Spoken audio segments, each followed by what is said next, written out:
Matvey Yankelevich could not be here tonight, so Inessa asked me to read a poem by Kofi Awanor, who was recently slain in Nairobi.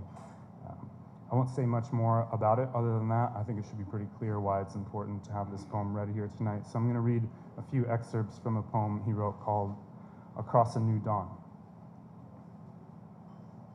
There is dancing in the street again, and the laughter of children rings through the house. And on the seaside, the ruins recent from the latest storms remind of ancestral wealth, pillaged and purloined and pawned by an unthinking grandfather who lived the life of a lord and drove coming generations to despair and ruin. But who says our time is up? That the boxmaker and the digger are in conference, or that preachers have aired their robes and the choir and the drummers are in rehearsal? No. Where the worm eats, a grain grows, and death, when he comes to the door with his own inimitable calling card, shall find a homestead resurrected with laughter and dance and the festival of the meat of the young lamb and the red porridge of the new corn.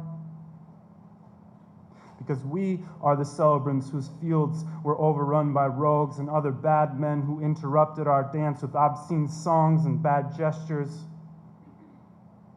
And someone said, an ailing fish swam up our lagoon seeking a place to lay its load in consonance with the, quote, original plan. And master, if you can be the oarsman for our boat, please do it. Do it. I asked you before, once upon a shore at home where the seafront has narrowed to the brief space of childhood, I said, we welcome the travelers come home on the new boat, fresh from their upright tree. And I had asked Matvey if he would read in the original Russian what's called the Stalin epigram. It's a poem by Osip Mandelstam that eventually led to his banishment, exile, and death in the Gulag. And needless to say, it was banned widely and fervently by Joseph Stalin. So I thought I would read W.S. Merwin's English translation of the poem tonight, since Matvey could not be here. The Stalin epigram. Our lives no longer feel ground beneath them. At 10 paces, you can't hear our words.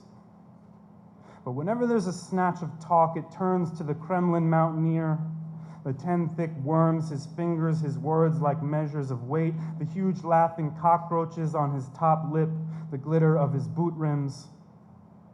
And ringed with a scum of chicken-necked bosses, he toys with the tributes of half-men. One whistles, another meows, a third snivels. He pokes out his finger, and he alone goes boom. He forges decrees in a line like horseshoes, one for the groin, one for the forehead, temple, one for the eye. He rolls the executions on his tongue like berries. He wishes he could hug them, like big friends from home.